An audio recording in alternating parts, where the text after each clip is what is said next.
The Gospel according to St. Luke, chapter 15. Now all the tax collectors and sinners were coming near to listen to him. And the Pharisees and the scribes were grumbling and saying, "This fellow welcomes sinners and eats with them." So he told them this parable. Which of you, having 100 sheep and losing one of them, does not leave the 99 in the wilderness and go after the one that is lost until he finds it? When he has found it, he lays it on his shoulder and rejoices. And when he comes home, he calls together his friends and neighbors, saying to them, "Rejoice with me, for I have found my sheep that was lost."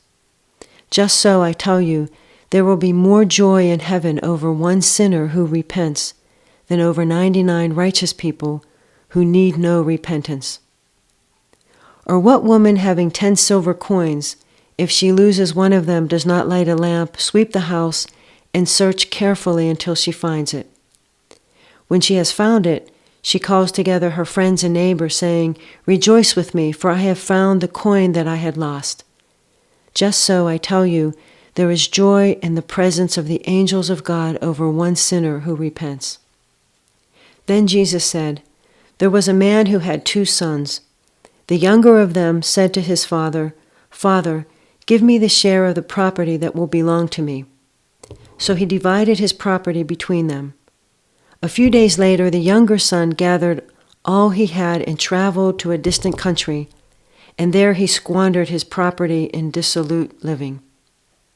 When he had spent everything, a severe famine took place throughout that country, and he began to be in need.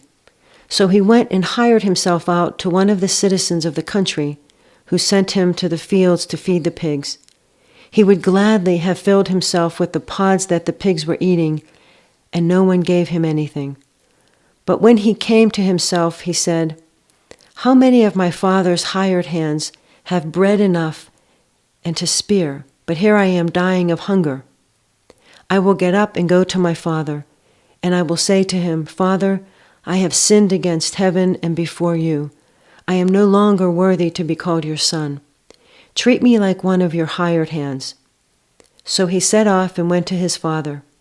But while he was still far off, his father saw him and was filled with compassion. He ran and put his arms around him and kissed him.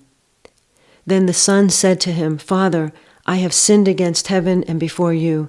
I am no longer worthy to be called your son.'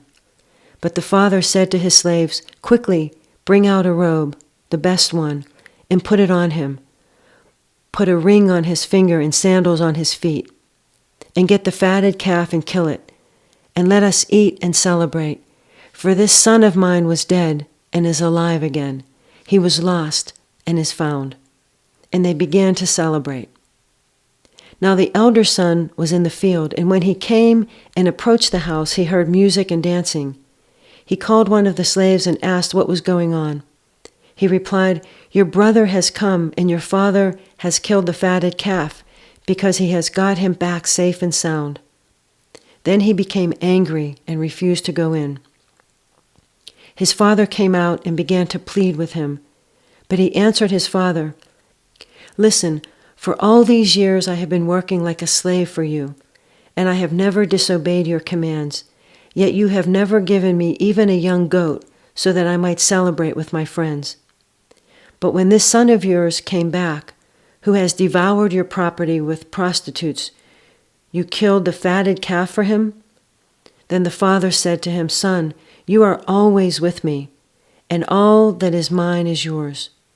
But we had to celebrate and rejoice because this brother of yours was dead and has come to life. He was lost and has been found.'"